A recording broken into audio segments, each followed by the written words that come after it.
Good morning, class 6. Today we will start with the last chapter which is there in your syllabus of second assessment, New Empires and Kingdom, chapter number 10.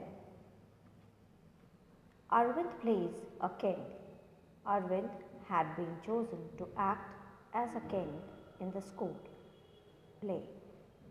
So Arvind is a boy who had been chosen to play the role of a king in the school play. He had expected to march solemnly in splendid robes, to twirl his moustaches and wield the silver paper wrapped sword with gusto. Imagine his surprise when he was told he would also have to sit and play a veena and recite poetry. A musician king. Who was that? He wondered. Sorry.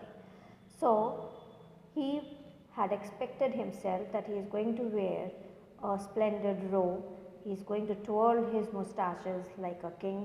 That was his imagination, that's what he had imagined that the kings would have been doing. So that's he thought that when he is going to play the role of the king, that is what he is going to do. He is going to twirl his moustache, he is going to have the sword which will be wrapped in the gusto.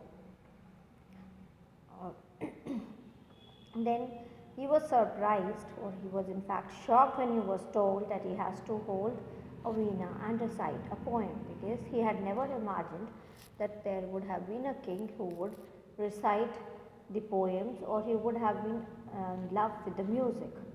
Now he was wondering who was that king. So, any ideas? Yes, he was Samudragupta. Prashasti and what they tell us. So this name is not new to us, you are familiar with their name.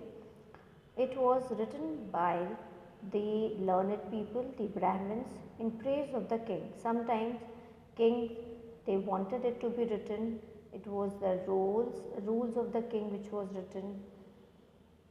Arvind was supposed to be acting as Samudragupta, a famous ruler of a dynasty known as the Guptas. We know about Samudragupta from a long inscription inscribed on the Ashokan pillar at Allahabad.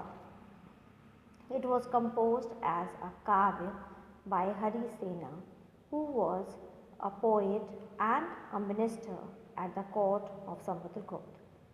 So, Arvind, he was going to play the role of Samudragupta, who is still a famous ruler of the Gupta dynasty. We come to know about him because of the long inscription which is inscribed on the Ashokan pillar at Allahabad, and it is in form of a poem which was written by Hari Sena, like a card, a poem which was written by Hari Sena, who was present in his court. He was a court poet as well as a minister in Samudragupta's court. This inscription is of a special kind known as Prashasti, a Sanskrit word meaning in praise of. While Prashastis were composed for some of the rulers you read about in chapter 9, such as Gautamiputra Sri Satkarni, they became so far more important from the time of Guptas. So, this inscription is a special kind, and like in Prashasti we have you know that it's a Sanskrit word which means in praise of, and we have read about it in chapter 9 when it was written before Gautamiputra Sri Satkarni. Here we are going to talk about Samudragupta. Samudragupta's Prashasti. Let us see what Samudragupta's Prashasti tell us. The poet praised the king in glowing terms, as a warrior, as a king who won victories in battle, who was learned and the best of poets. He is also described as equal to the gods. The Prashasti was composed in very long sentences. Here is part of one such sentence. So, this tells us the poet has praised the king in very glowing terms, He has called him as a warrior, he has termed him as a king who has several battles, who has won several battles. He was learned, and he has also described him, he has equaled him, considered him equal to gods. Here is part of one of the lines of the Prashasti. Samudragupta, the warrior, whose body was most charming, being covered with the plenteous beauty of the marks of hundreds of scars caused by battle axes, arrows, spikes, spears, barbed darts, swords, iron clubs, javelins, barbed arrows, long arrows, and many other weapons. So, this shows that he had been hit by so many things, and that's why he had so many scars on his body. So, he had been hit by battle axes, arrows, spikes, spears, barbed darts, swords, iron clubs, javelins, barbed arrows, long arrows, and many other weapons. Barbed, that means which has poison in it. So, if you look at map 7, that is on page 107, page number 105, you will notice an area shaded in green. You will also find a series of red dots along the east coast, and you will find areas marked in purple and blue as well. This map is based on the information provided in the Prashasti. Harisena describes 4 different kinds of rulers and tells us about Samudragupta's policies towards them. So, let us see the map. You can see the map. It has blue, green and pink. So, pink is inner states, blue is outer states, then green is Aryavrat. Red dots are cities which are conquered by the Guptas. So, you can see the map here, and now you have to understand the map is based on the information which has been provided by the Prashasti. Harisena describes 4 different kinds of the rulers, tells us about Samudragupta's. There are about 4 different kinds of rulers and his policies towards these rulers.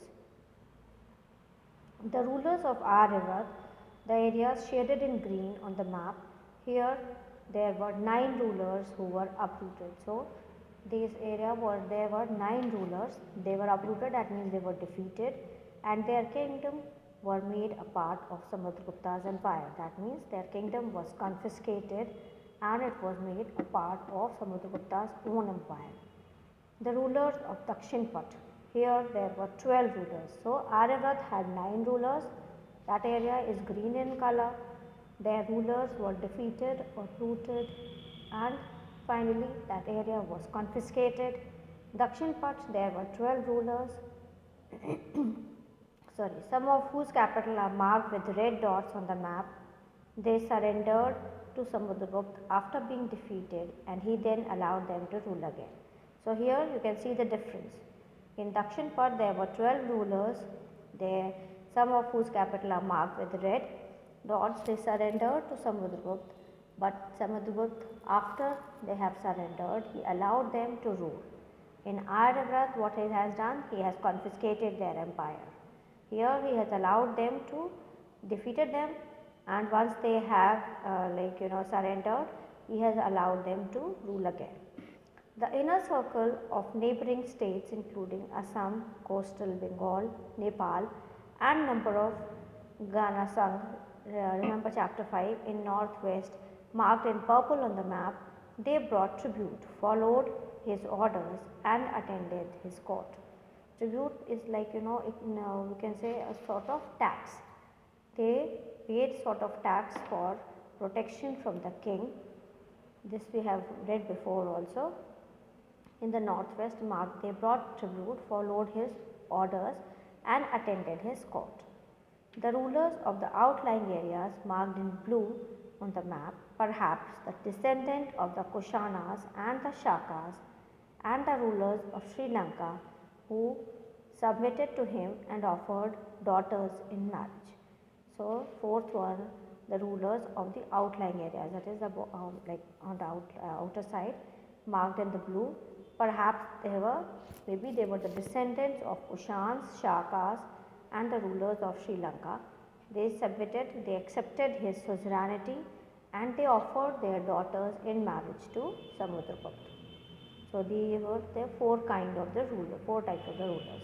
So you can see the map, and now you will be able to understand that these red dots are the inner state, outer state, Aryavrat, then the uh, cities which were conquered by the Guptas. So find Prayag, the old name of Allahabad, Ujjain and Patliputra on the map. These were important centers of Gupta rulers. What were the difference between the way in which Samudragupta treated the rulers of Aryavrat and Dakshinpat? Can you suggest any reason for this difference? So you can see the difference between Aryavrat and Dakshinpat, the difference between the treatment of the rulers of Aryavrat and Dakshinpat.